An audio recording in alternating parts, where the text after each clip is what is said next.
नमस्कार दोस्तों, रोमा की आवाज़ में आपका स्वागत है। आज की हमारी कहानी का नाम है भेदभाव। आज 70 वर्षीय वृद्ध राजेश जी रेलवे स्टेशन पे बैठे बैठे सोच रहे थे कि हे भगवान, आज इतने ग्राहकों को भेज दो जो 2 वक्त की रोटी का जुगाड़ हो सके। क्योंकि सुबह के 6 बजे से 10 बज चुके थे, लेकिन कोई भी व्यक्ति आज उनसे अपने जूते पॉलिश कराने नहीं आया था। वे इधर इसी सोच में परेशान थे और अपनी पत्नी को भी दूर बैठे देख रहे थे, क्योंकि उनकी पत्नी भी रेलवे स्टेशन पर चिप्स पैकेट बेचती थी। उन्होंने देखा कि आज उनके चिप्स के पैकेट भी ज़्यादा नहीं बिके हैं। अभी यह सब मन में विचार ही कर रहे थे कि तभी उनके पास एक आदमी रुकता है और अपने जूते पॉलिश के लिए बोलता है। और जैसे ही जूते पॉलिश हो जाते हैं तो वह व्यक्ति राजेश जी को पैसे देने लगता है। राजेश जी जैसे ही पैसा लेने के लिए अपना सिर ऊपर उठाते हैं तो वह व्यक्ति राजेश जी को देखकर एकदम चौंक जाता है और बोलता है, अरे राजेश, तुम यहाँ कैसे, और तुम्हारी यह दशा कैसे हो गई? आखिरकार कौन था वह व्यक्ति जो राजेश जी को देखकर चौंक गया, और राजेश जी के साथ ऐसा क्या हुआ कि वह इस दशा में पहुँच गए? तो फिर चलिए आइए जानते हैं इस कहानी के माध्यम से। राजेश जी के जीवन में कई उतार चढ़ाव आए थे, लेकिन जब उनके दोनों बेटे अर्जुन और विशाल बड़े हो गए और अपनी अपनी नौकरी पर लग गए तो राजेश जी के दिल में एक नई उम्मीद जागी। वह हमेशा से चाहते थे कि उनके बेटों की शादी धूमधाम से हो, जिससे पूरे गांव में उनकी प्रतिष्ठा और बढ़े। अर्जुन और विशाल की शादी की चर्चा शुरू हुई तो राजेश जी और अंजू जी ने अपनी पूरी जिंदगी की कमाई को इस खुशी के मौके पर खर्च करने का मन बना लिया। उन्होंने सोचा था कि बेटों की शादी को वे ऐसा बनाएंगे कि गांव के लोग सालों तक उसकी चर्चा करेंगे। शादी की तैयारियां पूरे जोर शोर से शुरू हुई। गांव के हर कोने में हलचल मच गई। राजेश ने गांव के सबसे बड़े और प्रतिष्ठित हलवाई को बुलाया। मिठाइयों की लिस्ट तैयार की गई, जिसमें तरह तरह की मिठाइयाँ शामिल थीं, गुलाब जामुन, रसगुल्ला, बर्फी और लड्डू। हलवाई ने एक बड़ी सी रसोई तैयार कर ली, जिसमें दिन रात मिठाइयाँ बन रही थीं। राजेश जी और अंजू जी अपने बेटों के लिए सबसे अच्छे कपड़े चुनने का फैसला किया। वे शहर गए और वहाँ से महंगी शेरवानी, कुर्ता पैजामा और जूतियाँ खरीदीं। अंजू जी ने भी अपने लिए सबसे अच्छी रेशमी साड़ी और गहनों का चुनाव किया। उन्होंने सोचा था कि जब उनकी बहुएं आएंगी तो वह उन्हें भी सबसे अच्छे कपड़े और गहने पहनाएंगी। राजेश जी ने गांव के सबसे बड़े पंडाल वाले को बुलाया और उससे कहा कि शादी के लिए सबसे बड़ा पंडाल तैयार करें। पंडाल को रंग बिरंगे फूलों और लाइटों से सजाया गया। हर तरफ रंग बिरंगे पर्दे और झूमर लटके थे। गांव के लोग पंडाल को देखकर हैरान रह गए, क्योंकि इतनी भव्य सजावट उन्होंने पहले कभी नहीं देखी थी। शादी के दिन पूरा गांव राजेश जी के घर की ओर उमड़ा चला आ रहा था। बारात निकलने से पहले राजेश जी और अंजू जी ने अपने बेटों को राजकुमार की तरह तैयार किया। अर्जुन और विशाल की शेरवानी और सिर पर बंधी पगड़ी ने उन्हें किसी राजकुमार से कम नहीं दिखाया। बारातियों के लिए रंग बिरंगे साफे बांटे गए थे, जिन्हें पहनकर सभी बाराती बेहद खुश नजर आ रहे थे। बारात जब राजेश जी के घर से निकली तो पूरे गांव में ढोल नगाड़ों की आवाज गूंज उठी। घोड़े पर सवार अर्जुन और विशाल चमकते चेहरे और गर्व से भरे दिल के साथ बारात का नेतृत्व कर रहे थे। रास्ते में हर किसी ने बारात का स्वागत फूलों की वर्षा और मिठाइयों से किया। राजेश जी और अंजू जी की आंखों में गर्व और खुशी की चमक थी। वे सोच रहे थे कि उनकी सारी मेहनत और संघर्ष आज इस खुशी के रूप में सामने आ रही है। राजेश जी और अंजू जी के विशाल और अर्जुन जुड़वा पुत्र थे और उन्होंने अपने दोनों बेटों की शादी एक साथ और एक ही मंडप में करने का फैसला लिया था। जब बारात मंडप पर पहुंची तो माहौल और भी भव्य हो गया।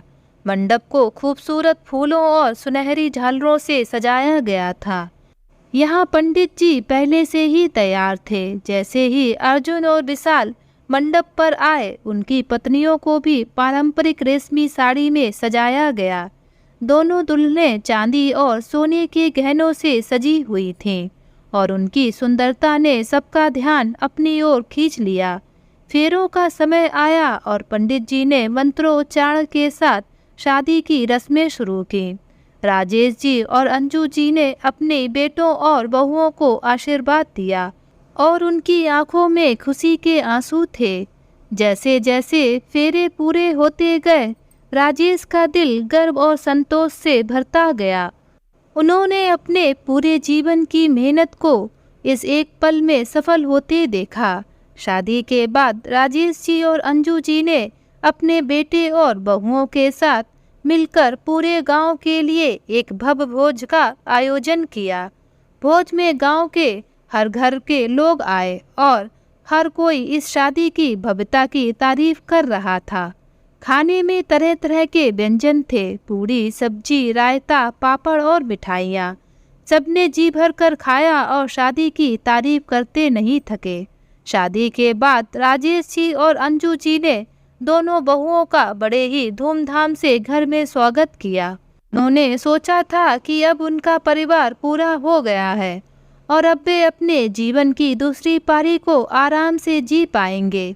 लेकिन उन्हें नहीं पता था कि यह खुशी जल्द ही उनके जीवन में एक नया मोड़ लेकर आएगी जो सब कुछ बदल देगी।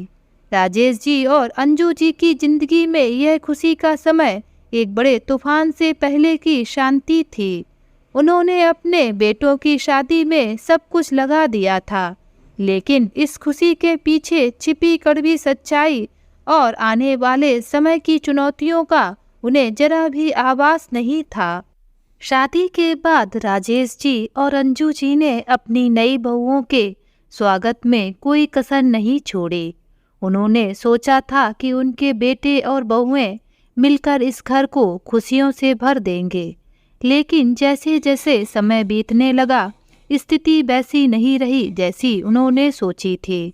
धीरे धीरे घर का माहौल बदलने लगा और वह सुख शांति जो उन्होंने सोची थी कहीं खोती चली गई। शादी के कुछ महीनों तक सब कुछ ठीक चला।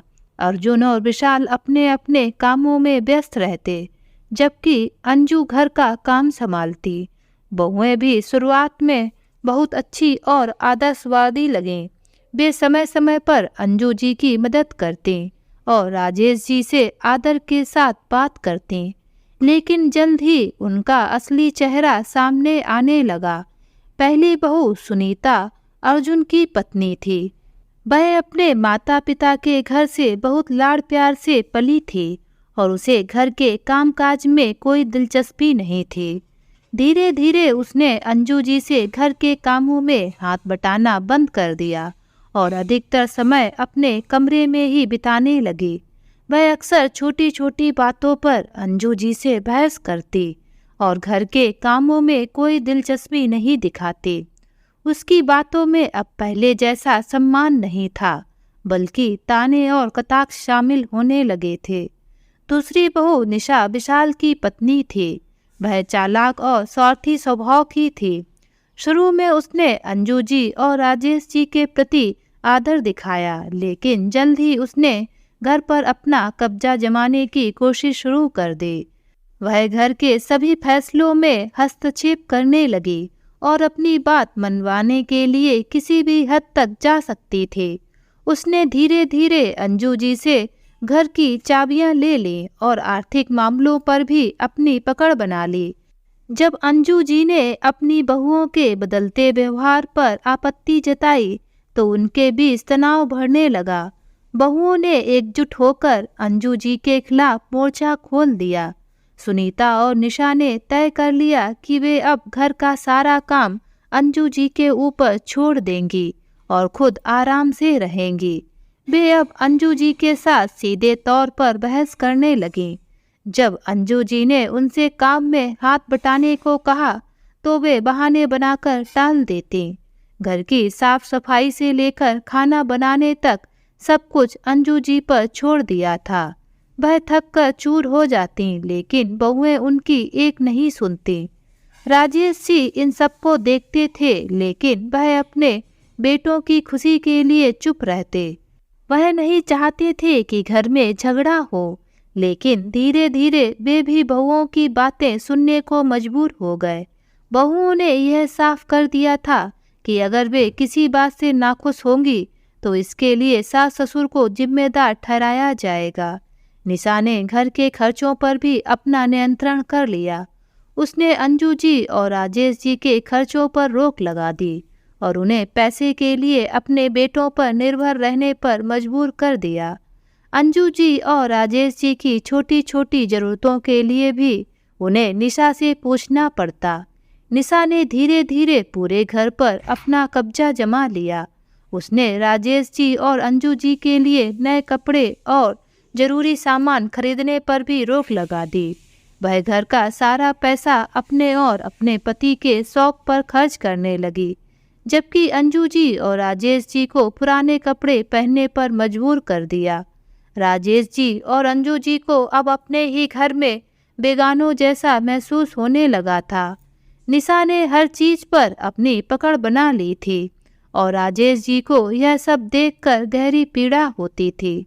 वह एक ऐसे इंसान थे जिसने पूरी जिंदगी कड़ी मेहनत की थी और अब अपने ही घर में उन्हें अपने ही बच्चों से पैसे मांगने पड़ते थे। सिर्फ काम और पैसे ही नहीं, बल्कि बहुओं ने मानसिक उत्पीड़न भी शुरू कर दिया। अंजू जी और राजेश जी को छोटी छोटी बातों पर नीचा दिखाया जाने लगा। अगर कभी कोई छोटी मोटी गलती हो जाती तो बहुएं उन्हें ताना मारने लगती। अंजू जी को खासकर बहुत सहन करना पड़ा, क्योंकि निशा और सुनीता दोनों ने मिलकर उनके खिलाफ एक माहौल बना दिया था। बहुएं हर समय अंजू जी को ताने मारती कि वह अपना समय गुजार चुकी है और अब उन्हें घर के कामों में हस्तक्षेप करने का कोई हक नहीं है। उन्होंने यह तक कह दिया कि अब इस घर के सारे फैसले वे ही करेंगी। राजेश जी, जो पहले अपने बेटों पर गर्व करते थे, अब खुद को असहाय महसूस करने लगे। उनकी बातों का घर में कोई महत्व नहीं रह गया था। राजेश जी ने एक दो बार अर्जुन और विशाल से इस बारे में बात करने की कोशिश की, लेकिन उनके बेटों ने भी उनकी बातें अनसुनी कर दी। अर्जुन और विशाल दोनों ने अपनी पत्नियों की तरफदारी की और यह कह दिया कि अब वे अपने परिवार के लिए हैं और उनके माता पिता को इस बात को समझना चाहिए। राजेश जी और अंजू जी अब घर में अलग थलग महसूस करने लगे थे। उन्हें ऐसा लगता कि वे अपने ही घर में कैदियों की तरह रह रहे हैं। बहुएं उन्हें किसी भी पारिवारिक निर्णय में शामिल नहीं करती और धीरे धीरे उनसे बातचीत करना भी बंद कर दिया। इस मानसिक उत्पीड़न ने राजेश जी और अंजू जी की सेहत पर बुरा असर डाला। अंजू जी की सेहत बिगड़ने लगी, लेकिन बहुओं ने इसे भी अनदेखा किया। जब अंजू जी बीमार पड़ी तो बहुओं ने उनकी देखभाल करने के बजाय उन्हें डॉक्टर के पास खुद जाने के लिए कहा। राजेश जी भी अब अपने ही घर में असहाय महसूस कर रहे थे। उन्हें समझ नहीं आ रहा था कि उन्होंने अपनी जिंदगी के जिस सपने को इतने प्यार और मेहनत से सजाया था, वह इस तरह बिखर कैसे गया। इस तरह राजेश जी और अंजू जी की जिंदगी एक दुस्वप्न में बदल गई। वे अपने ही घर में अजनबियों की तरह हो गए थे। उनको बेटों और बहुओं से यह उम्मीद नहीं थी कि वे इस तरह उनके साथ बर्ताव करेंगे। आखिरकार वे इस हताशा और अकेलेपन में यह सोचने लगते हैं कि उनके जीवन का क्या भविष्य है और क्या वे इस बुरी स्थिति से कभी उबर पाएंगे। राजेश जी और अंजू जी अपने ही घर में परायों जैसा महसूस कर रहे थे। दोनों बहुओं के अत्याचार और मानसिक उत्पीड़न ने उन्हें अंदर से तोड़ दिया था। उन्हें समझ में नहीं आ रहा था कि वे अपने जीवन के इस मोड़ पर इतनी बड़ी समस्या का सामना कैसे करें। राजेश जी, जो हमेशा अपने बेटों पर गर्व करते थे, उन्होंने एक दिन हिम्मत जुटाई और तय किया कि वह अर्जुन और विशाल से अपनी पीड़ा के बारे में बात करेंगे। उन्होंने सोचा कि शायद उनके बेटों को इस स्थिति का अंदाजा नहीं है और अगर वह उनसे बात करेंगे तो वे अपनी पत्नियों को समझा सकेंगे। राजेश जी ने अर्जुन और विशाल को एक रात डिनर के बाद अलग से बात करने के लिए बुलाया। उस समय अंजू जी भी वहाँ मौजूद थे। राजेश जी ने गहरी सांस ली और दोनों बेटों से कहा, बेटा, मैं और तुम्हारी माँ बहुत परेशान है। घर में जो कुछ भी हो रहा है वह सही नहीं है। तुम्हारी पत्नियां हमें ऐसा महसूस कराती हैं जैसे हम इस घर में बोझ हैं। हमें हर छोटी बड़ी बात पर ताने सुनने पड़ते हैं और हमसे ऐसा बर्ताव किया जाता है जैसे हम पराये हों। राजेश जी की बात सुनते ही अर्जुन और विशाल दोनों के चेहरे पर नाराजगी साफ नजर आने लगी। अर्जुन ने पहली बार कड़वे स्वर में कहा, पापा, आप हमेशा हर बात में शिकायत क्यों करते हैं? आप दोनों को यह समझना चाहिए कि अब इस घर के फैसले हम लेते हैं। हमें भी अपने जीवन को अपने तरीके से जीने का हक है। विशाल ने भी गुस्से में कहा, हम दिन रात मेहनत करके घर चलाते हैं और आप दोनों हमेशा शिकायतें ही करते रहते हैं। हमारी पत्नियां भी इंसान हैं, उन्हें भी तो कुछ शांति और सुख की ज़रूरत है। यह घर अब हमारे जीवन का हिस्सा है और हमें अपने तरीके से चलाने का अधिकार है। राजेश जी और अंजू जी यह सुनकर स्तब्ध रह गए। उन्होंने कभी नहीं सोचा था कि उनके अपने बेटे, जिनकी खुशियों के लिए उन्होंने सारी जिंदगी कुर्बान कर दी, इस तरह से उनके साथ बात करेंगे। राजेश जी ने अपने आंसुओं को रोकते हुए कहा, बेटा, हम तुमसे बस यही कह रहे हैं कि हमारे साथ इज्जत से पेश आओ। हम इस उम्र में यह सब सहन नहीं कर सकते। लेकिन अर्जुन और विशाल पर उनकी बातों का कोई असर नहीं हुआ। अर्जुन ने गुस्से में कहा, आप दोनों को समझना चाहिए कि वक्त बदल गया है। अब हम इस घर के मालिक हैं और हमें जो सही लगेगा वही करेंगे।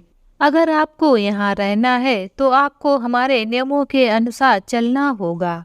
विशाल ने और भी कठोर स्वर में कहा, पापा, आप हमें दोष देने से पहले खुद को देखिए। आपने भी तो अपने जीवन में कई गलत फैसले लिए हैं। आपने हम पर जितनी पाबंदियां लगाई उतना ही हम पर दबाव डाला। अब हम वही कर रहे हैं जो हमें सही लगता है। राजेश जी यह सुनकर टूट से गए। उनकी आंखों में आंसू छलक आए, लेकिन उन्होंने खुद को संभालते हुए कहा, मैंने हमेशा तुम्हारे भले के लिए ही सोचा, लेकिन अगर तुम्हें लगता है कि मैं गलत हूँ तो मैं कुछ नहीं कहूँगा। पर इतना याद रखना, हम तुम्हारे माता पिता हैं और इस उम्र में हमें भी सम्मान और प्यार की ज़रूरत है। अर्जुन ने फिर से जवाब दिया, पापा, आपको समझना होगा कि अब आप बूढ़े हो गए हैं। आपको हमारे फैसलों में दखल देने का कोई हक नहीं है। अगर आपको यहाँ रहना है तो आपको हमारे साथ एडजस्ट करना होगा। राजेश जी और अंजू जी को यह उम्मीद थी कि उनके बेटे उनकी बात सुनेंगे और समझेंगे, लेकिन हुआ इसका उल्टा। उनके अपने बेटों ने न केवल उनकी बातों को अनसुना कर दिया, बल्कि उल्टा उन पर ही भड़क गए और उन्हें दोषी ठहराने लगे। राजेश जी को यह एहसास हो गया कि अब वह अपने ही घर में अजनबी बन गए हैं और उनके बेटों ने अपनी पत्नियों का साथ देते हुए उन्हें पूरी तरह से अकेला छोड़ दिया है। राजेश जी और अंजू जी का दिल टूट गया। उन्हें समझ में नहीं आ रहा था कि उन्होंने ऐसा कौन सा गलत काम किया जिसके लिए उन्हें इस उम्र में ऐसी सजा मिल रही है। अंजू जी ने अपने पति का हाथ थामकर उन्हें सांत्वना देने की कोशिश की, लेकिन वह खुद भी अंदर से टूट चुकी थीं। वह सोच रही थी कि आखिर कहाँ चूक हुई जिसने उनके पूरे परिवार को इस कगार पर लाकर खड़ा किया।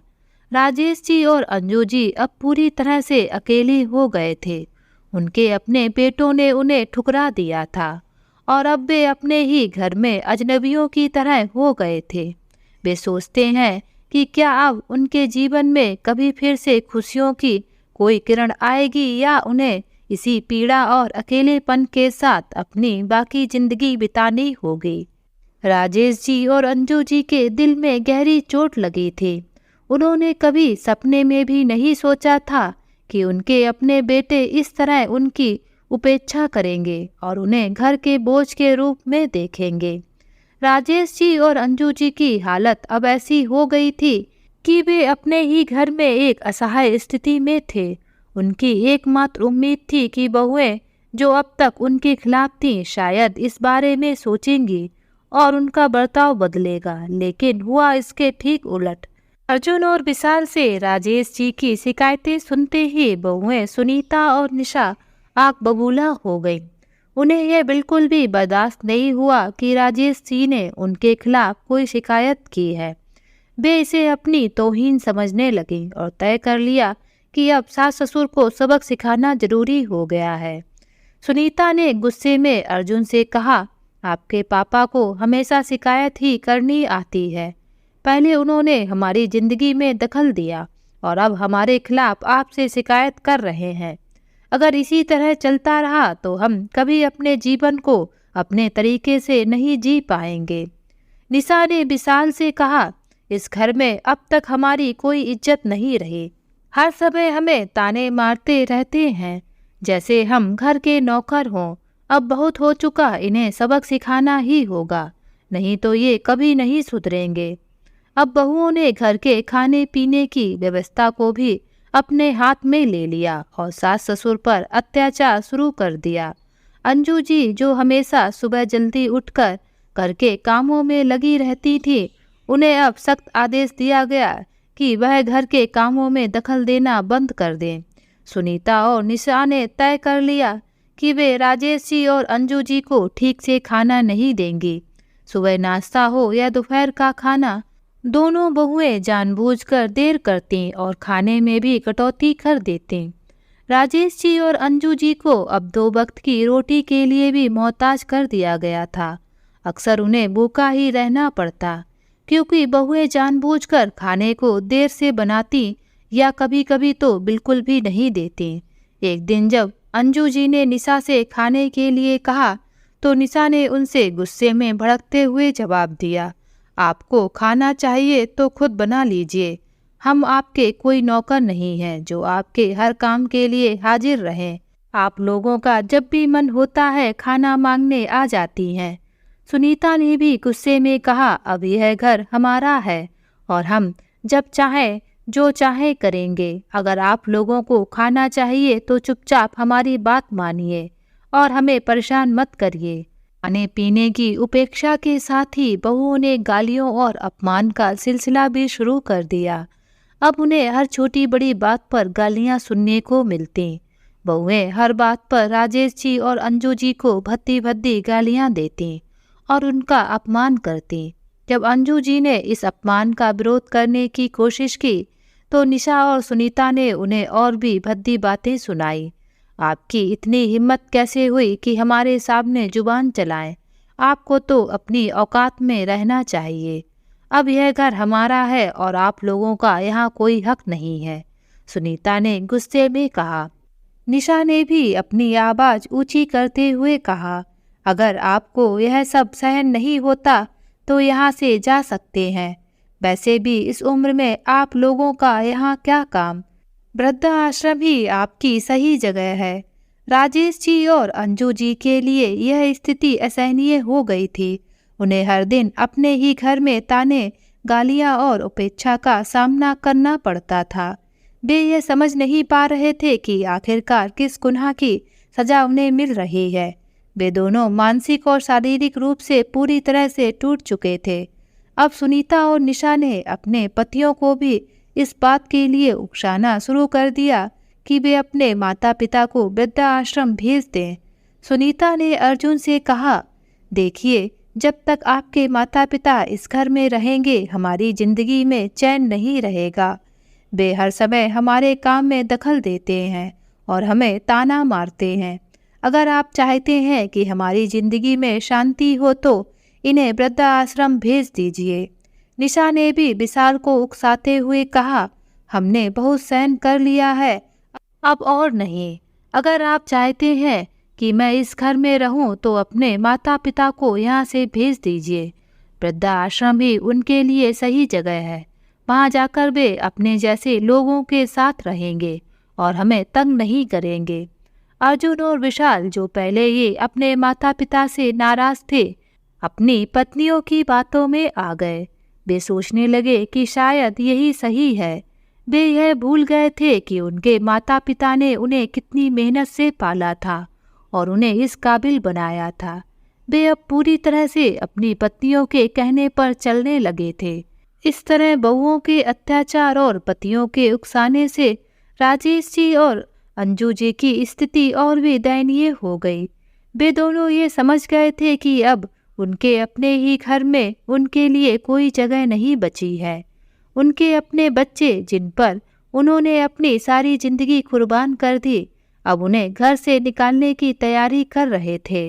राजेश जी और अंजू जी का जीवन अब पूरी तरह से अंधकारमय हो चुका था।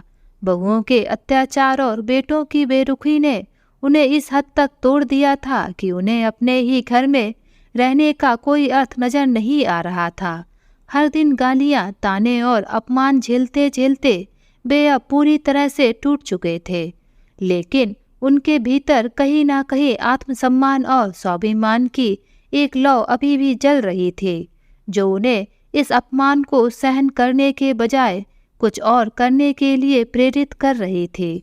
एक रात जब बहुएं अपने कमरे में सो रही थी और घर में सन्नाटा था, राजेश जी और अंजू जी ने एक कठोर फैसला लिया। उन्होंने महसूस किया कि अब और इस अपमान को सहन करना उनके लिए संभव नहीं है। वे नहीं चाहते थे कि उनके आखिरी दिन इस तरह के अपमानजनक माहौल में गुजरें। राजेश जी ने अंजू जी से कहा, अब बस और नहीं, हम इस घर में अब और नहीं रह सकते। हमें अपना आत्मसम्मान बचाने के लिए कुछ करना होगा। अंजू जी, जो अब तक चुप थीं, उन्होंने राजेश जी की आंखों में देखा और उनकी हिम्मत को महसूस किया। तो अंजू जी ने सहमति में सिर हिलाया और कहा, हाँ, अब हमें अपनी जिंदगी अपने तरीके से जीनी होगी, चाहे जो भी हो, लेकिन हम इस अपमान को और सहन नहीं कर सकते। राजेश जी ने जल्दी से एक छोटा सा बैग तैयार किया, जिसमें कुछ जरूरी कपड़े और सामान थे। वे दोनों घर से चुपचाप निकल गए, बिना किसी को कुछ बताए। उनके दिल में एक अजीब सा हल्कापन था, जैसे वे किसी कैद से आज़ाद हो रहे हों। रात के अंधेरे में राजेश जी और अंजू जी ने अपने जीवन के एक नए अध्याय की शुरुआत की। वे चुपके से रेलवे स्टेशन पहुँचे, जहाँ लोगों की भीड़ हमेशा रहती थी। वहाँ पहुंचकर राजेश जी ने अंजू जी से कहा, हम अब यहाँ अपनी नई जिंदगी की शुरुआत करेंगे। हम चाहे गरीब हों, लेकिन हम आत्मसम्मान के साथ जिएंगे। राजेश जी, जो कभी एक सम्मानित व्यक्ति थे, अब अपने आत्मसम्मान की रक्षा के लिए रेलवे स्टेशन पर जूते पॉलिश करने का काम करने लगे। उन्होंने एक पुराने जूते पॉलिश करने का बॉक्स खरीदा और काम में जुट गए। हर बार जब वह किसी का जूता पॉलिश करते तो उनके मन में एक अजीब सी संतुष्टि होती, क्योंकि वह जानते थे कि वह अपने आत्मसम्मान की रक्षा कर रहे हैं। अंजू जी ने भी स्टेशन पर अपना छोटा सा काम शुरू किया। उन्होंने चिप्स के पैकेट और कुछ अन्य खाने पीने की चीजें बेचनी शुरू की। पहले कुछ दिन उनके लिए बहुत कठिन थे, लेकिन धीरे धीरे उन्होंने अपने काम में दक्षता हासिल कर ली। वह छोटे बच्चों और यात्रियों को चिप्स के पैकेट बेचती और दिन भर मेहनत करती। उनके चेहरे पर थकान के साथ साथ एक अजीब सी शांति भी थी, क्योंकि वह जानती थी कि वह अपने आत्मसम्मान के खातिर काम कर रही है। स्टेशन पर काम करना आसान नहीं था। दिन भर की मेहनत के बाद भी उन्हें बहुत कम पैसे मिलते थे, लेकिन वे दोनों संतुष्ट थे। उन्होंने अपने आत्मसम्मान को बनाए रखने के लिए जो कदम उठाया था, उससे उन्हें मानसिक शांति मिल रही थी। राजेश जी और अंजू जी ने स्टेशन पर ही अपनी छोटी सी दुनिया बना ली थी। वे स्टेशन के एक कोने में अपना सामान रखकर रात बिताते थे। कभी कभी उन्हें ठंडी रातों में ठिठुरना पड़ता और बारिश में भीगना पड़ता, लेकिन उनके चेहरे पर संतोष की मुस्कान थी। वे दोनों एक दूसरे का सहारा बन गए थे। राजेश जी जब भी थक जाते तो अंजू जी उन्हें सहारा देती और कहती, हमने जो किया वह सही किया। हम अब किसी के आगे झुकने वाले नहीं हैं। चाहे जैसी भी परिस्थितियां हों, हम साथ रहेंगे और इस संघर्ष को जीतेंगे। राजेश जी ने भी अंजू जी को हर दिन दिलासा दिया, हमने अपनी जिंदगी के सबसे कठिन दौर से गुजरकर यहाँ तक पहुँचने का साहस दिखाया है। अब कोई भी हमें तोड़ नहीं सकता।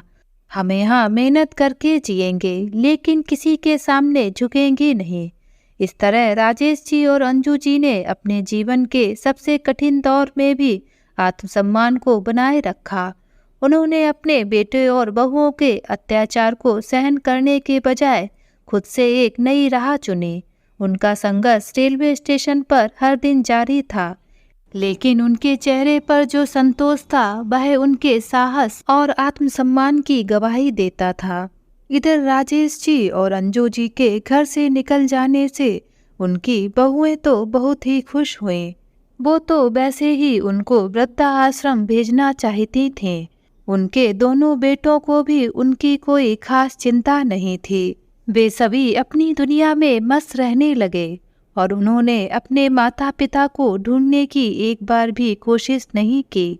इधर राजेश जी और अंजू जी अपना थोड़ा बहुत कमाकर गुजारा कर रहे थे। एक दिन की बात है, सुबह के 6 बजे से 10 बज चुके थे, लेकिन कोई भी व्यक्ति आज उनसे अपने जूते पॉलिश करवाने नहीं आया था। वे इधर इसी सोच में परेशान थे और अपनी पत्नी को भी दूर बैठे देख रहे थे, क्योंकि उनकी पत्नी भी रेलवे स्टेशन पर चिप्स के पैकेट बेचती थी। उन्होंने देखा कि आज उनके चिप्स के पैकेट भी ज़्यादा नहीं बिके हैं। अभी यह सब मन में विचार ही कर रहे थे कि तभी उनके पास एक आदमी रुकता है और अपने जूते पॉलिश के लिए बोलता है, और जैसे ही जूतों में पॉलिश हो जाती है तो वह व्यक्ति राजेश जी को पैसे देने लगता है। राजेश जी जैसे ही पैसा लेने के लिए अपना सिर उठाते हैं तो वह व्यक्ति राजेश जी का चेहरा देखकर एकदम चौंक जाता है। अरे राजेश, तुम यहाँ कैसे, और तुम्हारी यह दशा कैसी हो गई? फिर वह व्यक्ति आगे बोलता है, तुम्हारे पास तो सब कुछ था और तुम्हारे पास तो किसी भी चीज़ की कमी नहीं थी, फिर तुम यहाँ रेलवे स्टेशन पर यूँ जूते पॉलिश क्यों कर रहे हो? तभी अचानक से अंजू जी भी वहाँ आ जाती हैं और वह उनको भी देखकर चौंक जाता है और बोलता है, अरे भाभी भी यहाँ पर इस हालात में, मुझे तो अपनी आँखों पर भरोसा ही नहीं हो रहा है। और वह व्यक्ति राजेश जी को वहाँ से उठाकर पास पड़ी बेंच पर बैठाकर उनसे सारी बात पूछने लगता है, क्योंकि वह व्यक्ति और कोई नहीं उनके ही गांव का रहने वाला था। उनका नाम रामकिशन जी था और वह एक गरीब परिवार से थे और राजेश जी वहाँ के गांव के अच्छे परिवार से थे। उनके पास किसी भी चीज़ की कोई कमी नहीं थी। तो रामकिशन जी को जब राजेश जी अपनी कहानी सुनाते हैं तो उन्हें उनके बेटों पर बहुत गुस्सा आता है। वह बोलते हैं, हे भगवान, ऐसे बेटों से तो ना औलाद हो तो अच्छा है। और वह रामकिशन जी को और अंजू जी को अपने घर बुला लाते हैं। रामकिशन जी के घर को देखकर राजेश जी और अंजू जी की आंखें फटी की फटी रह गई थीं, क्योंकि राजेश जी तो एक गरीब परिवार से संबंध रखते थे, तो उनके पास इतना पैसा कहाँ से आ सकता है। लेकिन वे रामकिशन जी से इस संबंध में कुछ नहीं बोलते हैं। रामकिशन जी घर में घुसते ही तुरंत अपनी पत्नी आशा जी को बुलाते हैं। अपने पति की आवाज़ सुनकर तुरंत ही आशा जी आती हैं, तो वह उन लोगों को देखकर बोलती है, ये लोग कौन हैं? तो रामकिशन जी उनको बताते हैं कि यह लोग अपने ही गांव के हैं। अब हम लोग तो शहर में आ गए हैं और तुम्हारा इन लोगों से कभी मिलना भी नहीं हुआ था, तो तुम इनको कहाँ से जानती होगी? और अपनी पत्नी को वे राजेश जी और अंजू जी की पूरी कहानी बताते हैं। तो आशा जी भी उनकी कहानी सुनकर दंग रह जाती हैं। वह उनके लिए चाय नाश्ता और खाने का इंतजाम करती हैं और उनके घर के ऊपर की मंजिल पर एक कमरा खाली था तो उसमें अब उनके रहने की व्यवस्था कर देते हैं। आज ना जाने कितने दिनों के बाद अंजू जी और राजेश जी को भरपेट खाना खाने को मिला था, वह भी इतना स्वादिष्ट। राजेश जी रामकिशन जी का हाथ जोड़कर धन्यवाद अदा करते हैं, साथ ही साथ एकदम रोने भी लगते हैं क्योंकि जाने कितने दिनों के बाद किसी ने उनसे इतने अच्छे से बात की थी। कुछ दिन बीतते हैं। रामकिशन जी एक छोटी सी किराने की दुकान राजेश जी को खुलवा देते हैं, जिससे राजेश जी का और अंजू जी का आराम से गुजारा होने लगा। एक दिन की बात है, राजेश जी, अंजू जी और रामकिशन जी और आशा जी सभी लोग मिलकर बातें कर रहे थे। तभी अचानक से उनके दरवाजे पर एक बड़ी सी कार आकर रुकती है और उसमें से एक 35 साल की महिला अपने 2 बच्चों के साथ घर में प्रवेश करती है। तो आशा जी और रामकिशन जी उनको देखकर एकदम खुशी से चहक उठते हैं और वह महिला भी उन दोनों के पैर छूती है और उनके बच्चे भी उनके पैर छूकर रामकिशन जी और आशा जी के गले से लग जाते हैं। तो रामकिशन जी राजेश जी और अंजू जी से उस महिला का परिचय कराते हैं और वे बताते हैं कि यह है मेरी बेटी आरती और ये दोनों मेरे नाती ललित और राजू, और मेरी बेटी एक डॉक्टर है। पता है राजेश जी, मेरी बेटी ही मेरा बेटा है। ये दोनों परिवारों यानी अपने ससुराल और मैके की पूरी जिम्मेदारी बहुत अच्छे से निभाती है। घर की जो भी आप शान शौकत देख रहे हैं, यह सब मेरी बेटी ने ही मेरे लिए किया है। आपको पता ही है कि हम लोग पहले कितने गरीब थे, लेकिन मेरी बेटी ने जी लगाकर पढ़ा और इंडिया की बेस्ट डॉक्टर बनकर दिखा दिया और हम लोगों का नाम रोशन किया। भगवान ऐसी बेटी हर घर में दे। तभी आरती बोलती है, बस पापा बहुत हो गया, मेरी सफलता के पीछे आप लोगों की भी कड़ी मेहनत छिपी है। आप लोगों ने खाना नहीं खाया लेकिन मुझे खिलाया। आपने मेरी छोटी बड़ी हर ख्वाहिश का ध्यान रखा। और ऐसा बोलकर आरती की आंखों में आंसू आ जाते हैं। बस बस अब रो मत पगली, रामकिशन जी बोलते हैं, तू तो मेरा शेर बेटा है। तभी आरती अपने आंसू पोंछते हुए बोलती है, ये अंकल आंटी कौन है, मैंने इनको आज से पहले नहीं देखा। तो रामकिशन जी राजेश जी और अंजू जी के बारे में आरती को सब कुछ बताते हैं। तो वह भी सब सुनकर दंग रह जाती है कि जिस माता पिता ने अपने बच्चों के लिए इतना किया, उन्होंने उनके साथ ऐसा किया।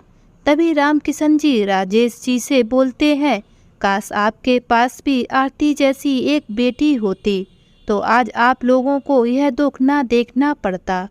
रामकिशन जी की यह बात सुनकर राजेश जी की आंखों में आंसू आ जाते हैं और रोते हुए बोले, पता है मुझे भी ईश्वर ने सबसे पहले एक बेटी ही दी थी, लेकिन मैं पुराने ख्यालों का इंसान था। सोचता था कि बस बेटे ही माता पिता का नाम रोशन करते हैं और उनका वंश चलाते हैं और बेटियां तो माँ बाप पर बोझ होती हैं। इसलिए मैंने अपनी बेटी को पैदा होने के तुरंत बाद गांव के किनारे जो नदी बहती थी वहां पर मरने के लिए छोड़ दिया। अब लगता है मुझे भगवान ने उसी की सजा दी है। मुझे मेरी पत्नी अंजू जी ने ऐसा करने से रोका भी था, पर मैंने उसकी भी एक ना सुनी। तो रामकिशन जी उनकी बात सुनकर दंग रह जाते हैं। क्या उस बच्ची के सीधे हाथ और सीधे पैर में 6-6 उंगलियां थी? तो अंजू जी बोलती हैं, हाँ हाँ भाई साहब। तो रामकिशन जी बोलते हैं, जिस बेटी को आपने बोझ समझकर फेंक दिया था, उस बेटी को मैंने ही नदी के किनारे से उठाया था। मुझे और मेरी पत्नी को भगवान ने औलाद के सुख से वंचित रखा था। उस बच्ची ने हम लोगों की जिंदगी आबाद कर दी। और रामकिशन जी आगे बोलते हैं, राजेश जी और अंजू जी, आरती वो ही बच्ची है, लेकिन आज आरती अपने सगे माता पिता को देखकर घृणा से भर उठी और बोली, लेकिन पापा मेरे माता पिता तो आप ही लोग हैं। जिन्होंने मुझे इतने प्यार से पाल पोस कर बड़ा किया, इनसे मेरा कोई रिश्ता नहीं है। आज राजेश जी आरती से नजरें नहीं मिला पा रहे थे। वे उसके सामने हाथ जोड़े खड़े थे और लगातार रोए जा रहे थे। अंजू जी भी अपनी आंखों से लगातार आंसू बहाए जा रही थीं, लेकिन उनके मुंह से भी एक शब्द नहीं निकल पा रहा था। लेकिन आरती ने कभी भी उन्हें अपना माता पिता नहीं माना। वे हर बार उससे माफ़ी मांगते रहे, लेकिन उसने उन्हें माफ़ नहीं किया। रामकिशन जी ने भी आरती को बहुत समझाने की कोशिश की, लेकिन वह नहीं मानी। आज राजेश जी को समझ में आ गया था कि भगवान ने उनको किस करनी की सजा दी थी। आज उन्हें बहुत अच्छे से समझ में आ गया था कि बेटियां किसी भी मामले में बेटों से कम नहीं होती, लेकिन अब उनके पछताने से हो भी क्या सकता था। तो दोस्तों, आज की ये कहानी आप सभी लोगों को कैसी लगी, नीचे कमेंट बॉक्स में लिखकर हमें ज़रूर बताएं। अगर ये कहानी आप सभी लोगों को अच्छी लगे तो प्लीज़ इस वीडियो को लाइक और शेयर ज़रूर करें और मेरे चैनल को सब्सक्राइब करना ना भूलें। तो फिर मिलते हैं एक नई कहानी के साथ।